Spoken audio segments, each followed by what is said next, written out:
Okay, we are live.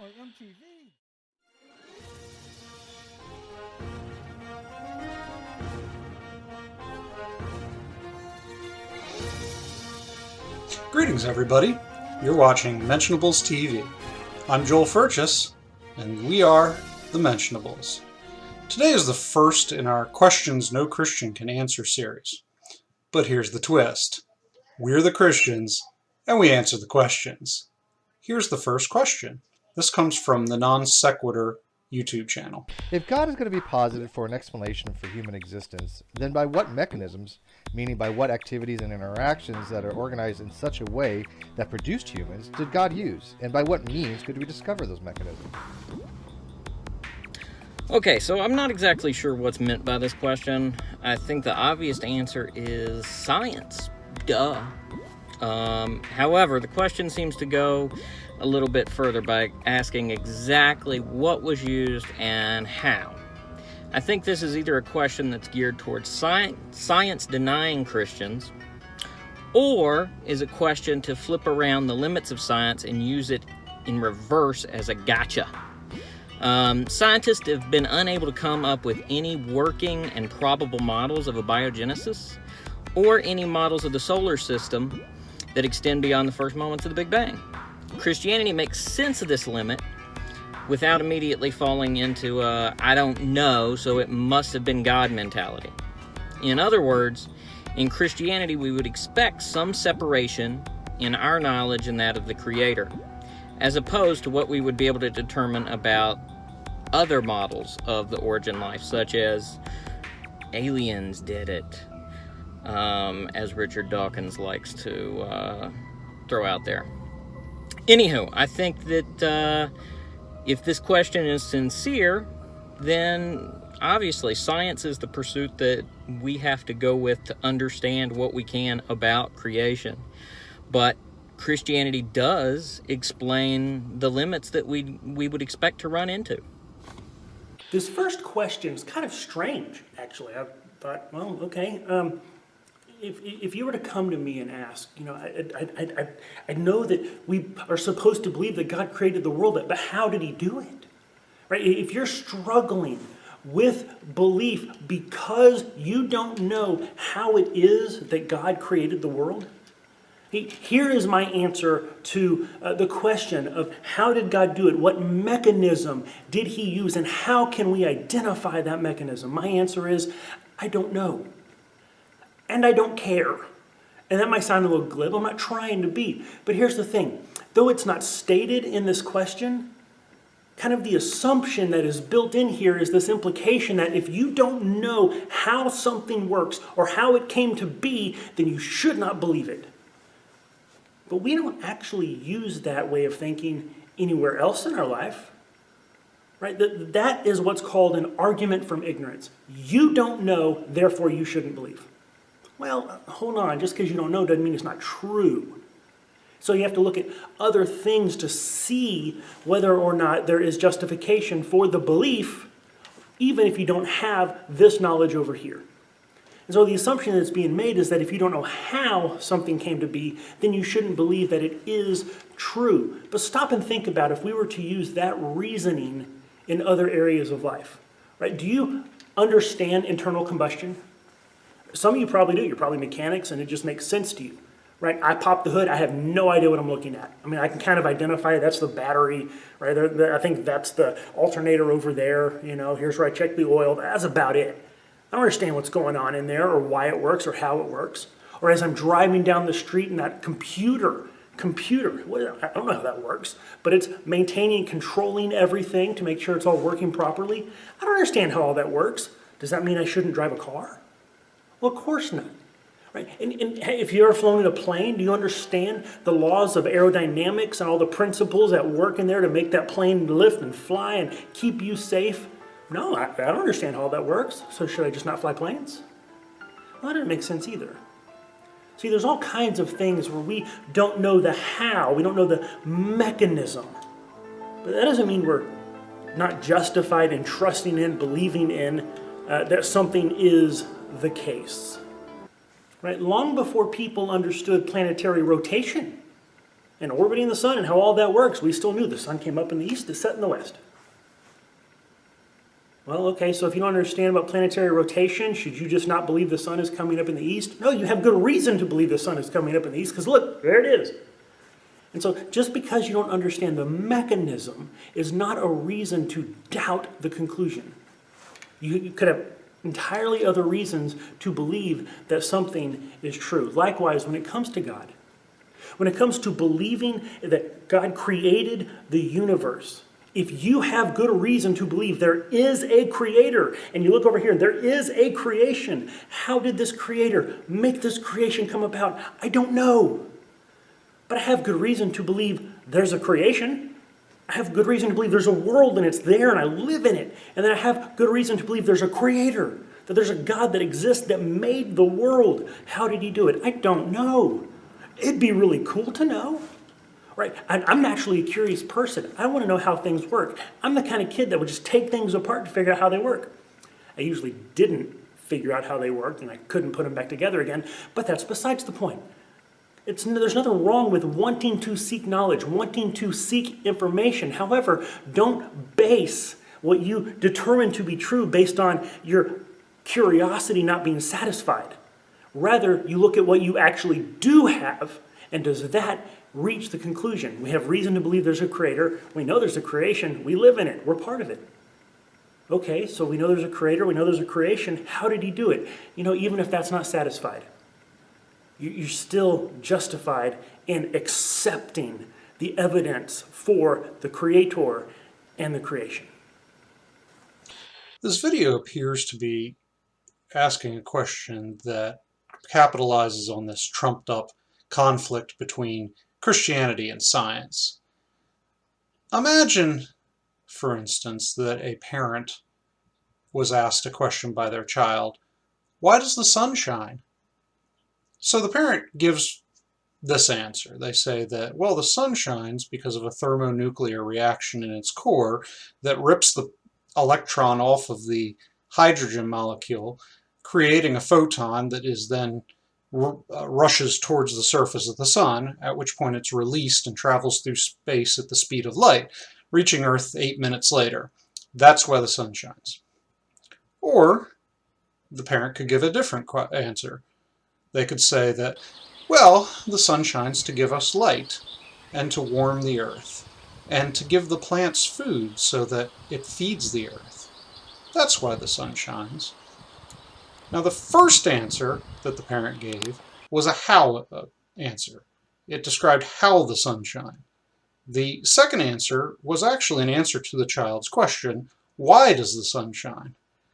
The second answer is, by nature, a theological answer, because it assigns purpose to the sun. It assigns meaning to the sun. It assigns design to the sun's place in nature.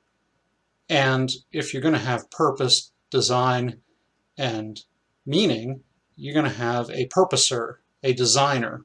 So it assumes the existence of God, even if incidentally. So the question that he asks about mechanics, that's not a theological question. Theology doesn't tell you the mechanics behind something. It tells you the why. Assume, for instance, that he asked a philosopher, what's the philosophical mechanics behind the beginning of humanity? The philosopher couldn't tell you that because it's not a philosophical question. A philosopher could tell you the existential implications behind the existence of man or the beginning of man, but there's no philosophical answer to the mechanics behind the beginning of man. Or if he were to ask, say, a psychologist, what's the psychological origins or mechanics behind the beginning of man? That's not a psychology question, so there is no psychological answer. The psychologist could tell you the reason that the motivation for asking the question, but there's no psychological answer to that question. Even so, there's no theological answer to the question of the mechanics behind the beginning of man. Theology could tell you man's purpose, man's association or relationship with God. That's the purpose of theology. Theology doesn't tell us mechanics. Science tells us mechanics. This seems to operate off of this idea that all truth is scientific truth. If a truth can't be arrived at through the means of science, then it's not true. This idea, this scientism as it's been called, sort of obviates philosophy altogether, or theology, because since philosophy doesn't operate off of physical mechanics, then it can't be true through scientific means. So the idea that science is all that exists, or the only way of arriving at truth, is a philosophical idea. They arrived at that idea through philosophy, not through science. There's no scientific way of determining that science is the only way to find truth. That's just an assumption that they start off with. So you ask a scientific question of theology, then by asking the wrong question to the wrong study, you've tricked this idea into notion that it can't be true because it can't describe the mechanics. Not so. All right. So this is a question that many people have called a Pratt. That is, it's a point refuted 1,000 times. It's the kind of question that sounds good in-house to people who think like you, and so it keeps getting repeated by those who aren't really able to consider answers from outside of their own worldview. So how has this question been refuted repeatedly? Well, primarily in two different ways. First, the objection proposes a false standard for epistemic warrant. That is, it sets up a standard for reasonable belief that we don't hold in any other analogous area of study. So it's actually obscenely easy to dispel this first take on the argument. In this case, the objection seems to assume that even if we grant that God exists, we still can't know that God exists because we can't know what mechanisms God used to produce humanity or the cosmos or whatever they want to fill in. And the atheist thinks that this is some insurmountable objection. Remember, these are ones that Christians can't answer.